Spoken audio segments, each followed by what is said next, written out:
আসসালামু আলাইকুম প্রিয় খামারি ভাই বন্ধুরা, আশা করি ভালো আছেন। আমিও ভালো আছি।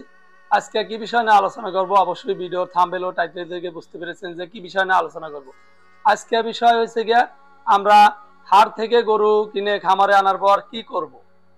হাট থেকে গরু আনার পর আমরা প্রথমেই গরুটা আমরা শেডে না ঢুকায় কোয়ারেন্টাইনে রাখবো। কোয়ারেন্টাইনে বলতে আর একটা শেড, আমরা যে শেডে গরু দীর্ঘদিন রাখি পালি সে ঘরে রাখবো না। কি জন্য? সেখানে আমাদের পুরান গরু থাকে, ওই গরুর সাথে এই হাটের গরুটা আমরা মিশাবো না। কি জন্য? এই গরুটা হাট খসে, হাট খসতে পারে, এর ভিতরে মেলা ধরনের জীবাণু, এর ভিতরে অসুখ আসতে পারে। সেই জন্য এই গরুটা আমরা কোয়ারেন্টাইনে রাখবো। প্রথম ধাপ গেল এটা। তারপরে আমরা গরুটা আনার পর দেখবো এর গরুর টেম্পারেচার কেবা আছে। আর গরু প্রাথমিকভাবে আমরা যেটা করব সেটা হচ্ছে কি, আমরা গরুকে আনার পর অবশ্যই প্যারাসিটামল গ্রুপের ওষুধ, সেটা ফার্স্ট আরো মেলা কিছু আছে, ওই জাতীয় আপনার প্যারাসিটামল গ্রুপের ওষুধটা দিয়ে আমি আনছি ফার্স্ট। এই গরুকে আমি 2টা ফার্স্ট দেবো আজকে। আর আবার যেহেতু আজ গরু আছে, এখন 3টা বাজে, 3টা কিছু উপরে 4টা, আজ খেলাবো, আজ আর দেবো না, কাল সকালে আবার আর একটা ডোজ দেবো। ডেলিভারি 2টা ডোজই দেবো। আর যদি গরুর আপনি কন্ডিশন বুঝে যদি আর না লাগে আর না দিবেন, আর যদি না আগে আর একটা ডোজ দিতে পারেন। 3টা ডোজের বেশি কেউ দিবেন না। আর আমরা গরু আনার পর আমরা কই যে গরু আনলাম খায় না, কি হলো ভাই, আপনারা বুঝবেন যে একটা আপনি যদি আপনার জায়গা থুয়ে অন্য একটা জায়গায় যান, তাহলে কিন্তু আপনার একটা পরিবেশের সাথে আপনার মনের সাথে একটা সেট হতে একটু সময়ের দরকার। গরু এটা অবলাজনার, এদেরও একটা মন আছে। এক জায়গা থেকে কত দূর থেকে এই গরুটা আইছে, আমার খামারে আইছে, ও কিন্তু বুঝতেছে না এই পরিবেশটা।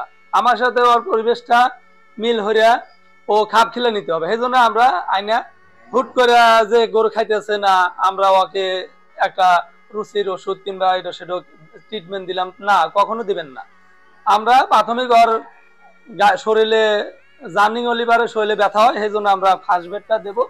আর হচ্ছে গিয়া সকাল বিকাল পানি দেব। আর প্রথম পর্যায়ে কিন্তু আমরা বেশি গরুকে খাবার দেবো না, অল্প কিছু বসি আর একটু ধানের গুঁড়া, হালকা লবণ, এটা দিয়ে 7 দিন পর্যন্ত খিলেবেন। তার সাথে রিবোফ্লাভিন আপনারা দিবেন 2 পাতা করে। এইবার গরু হলে 2 পাতা দিবেন, আর বড় হলে 4 পাতা দিবেন। এটা কিন্তু কোনো অ্যান্টিবায়োটিক না, এটা একটা ভিটামিন। গেল আমাদের প্রাথমিকভাবে চিকিৎসা।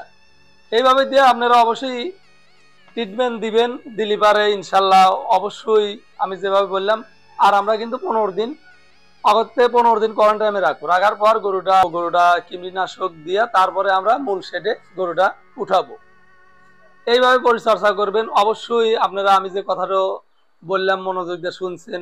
আর আমার কথাটা যদি ভালো লাগে, আপনারা অবশ্যই আমার চ্যানেলটা সাবস্ক্রাইব করে পাশেই থাকবেন। এই ধরনের তথ্যমূলক ভিডিও পেতে আমার চ্যানেলের সাথেই থাকবেন। আর আপনার কোনো মতামত ও কমেন্ট থাকলে এবার জানাবেন। আর দোয়া করেন, এই গরুটা আমি কিনছি, এটা আমি বেশি দিনের জন্য কিনি, এটা কিন্তু 3 মাসের জন্য এই গরুটা আমি কিনছি। সেই জন্য একটু শরীরটা চামড়াটা একটু তাজা মাজা দেখে কিনছি। এই গরুটা আমি 3 মাস পালবো। তাহলে 15 দিন পরে আমি কি করি, কি 15 দিন পর কি ট্রিটমেন্ট ও কি আমরা একে দেই, সে ভিডিওটা আপনাকে আমি 15 দিন পর দেব।